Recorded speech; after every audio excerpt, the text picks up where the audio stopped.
We're here with Larry Zimbler. Now, if you've been watching, actually it's over with, but they had a great event recently called Albany, and they've had it for the past, 10 years or so? This was our seventh. Seventh year. It's been a while. It seems Yeah. like it's been there forever. And it's a huge event that he has every year, and we're going to find out from Larry. I couldn't come because I had something else going on that time. And let's find out what Albany was so people can mark their calendar for next year. Well, every July, which is the quietest time for small business owners, we have an event called Albany, Small Business for the Albany, Saratoga area. And business owners, people charged to grow their business, and also job seekers come. And what we have are seminars. We had 3 different stages going on this year of every hour a different seminar. So it's kind of like an MBA in a box. Mm-hmm. Oh, that's nice. For a single day. Nice. Or if you're a job seeker, a training for the day, and you talk to the real local experts who are very good at this to tell you how to go get a job And there's tables also. We had about 50 vendors this year, and over 1,000 people came through. And came to the seminars. A lot of people. Yeah, quite. It's a busy thing, and it's also busy if you consider not just coming through for a few minutes.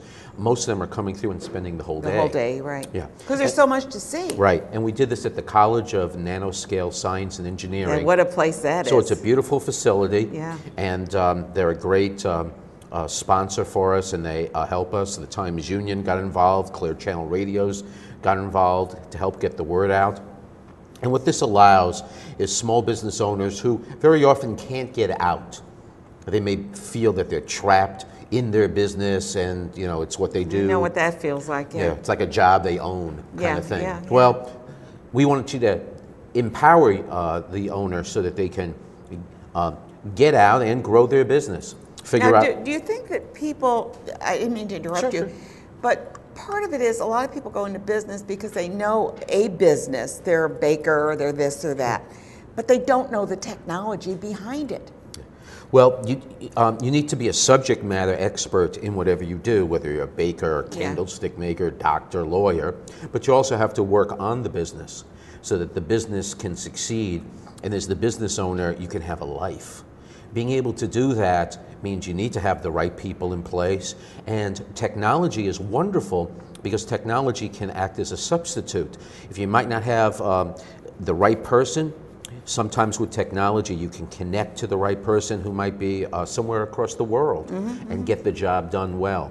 And now with mobility and with the cloud, what you need to do in order to have a good life and a successful business really does involve technology, because your people have to be trained on it, plus you got to have the right equipment. So you need a computer. There's just no way you can run a business without a computer, I don't think. Well, we try to that's just me. We try to focus on the individual employees as well as the business owner.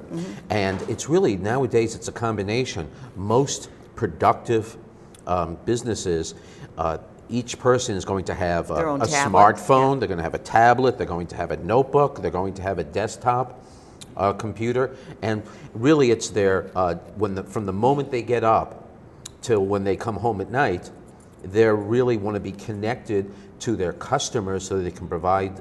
immediate. Right. People want anymore. You don't wait 3 days to get back to your customer. If you're not back to your customer within, depending on when that message comes in, you better get back to them. Yeah. And it's even harder if you think about it for the small business, because the products and services that are made today, they're usually made either for the consumers who are going to consume some digital content. You talked about the iPhones, etc. Or large businesses that can really afford to invest to develop something that works well for their particular business. Like our first guest today, who's a software engineer and does all his... So small businesses are kind of caught in the middle. They have to repurpose the good ideas that have come from the larger businesses into their business and develop their own best practices. And very often they have to rely on products that might be consumer-based in order to do the work. So finding that fit It's kind of like the three bears. You want to not too small, not too big. You want something that's just right. For your consumer. For the business in order to be productive. And that's also true for individuals now, because you're trying to have a professional life where you're achieving your goals, but you also need to have a personal life where you're able to be motivated to do the work. Do you find that now with the technology that we have, you have people that are glued to their little device because everywhere you go, that's what you see. You see people staring. They say people are more loyal to their smartphone than they are to their friends. Well, don't you find it like you go to a restaurant? And I've been at a restaurant, and I see people, they're crossing the other person. I've been to the theater. They're sitting with their friends, and they're all on their little phones. I mean, it's amazing. Now, I heard a funny story, which you might appreciate. They say that in some arenas, people have to put their cell phones down on the table at a restaurant. The first one that rings has to pick up the bill for everybody. Yeah, I've heard that. Definitely that's true in bars. First one who picks up pays for the round of drinks.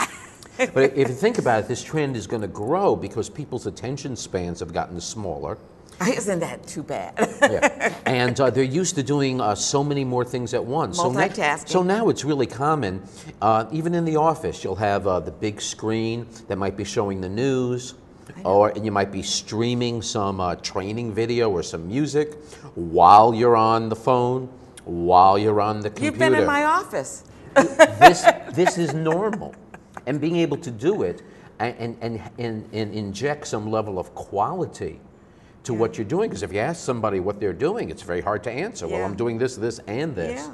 Really rely. And then you're remembering something else you need to do at the same time with all of this, because it triggers a thought. And yeah, I mean, we tend to be more multitaskers, I think, anymore.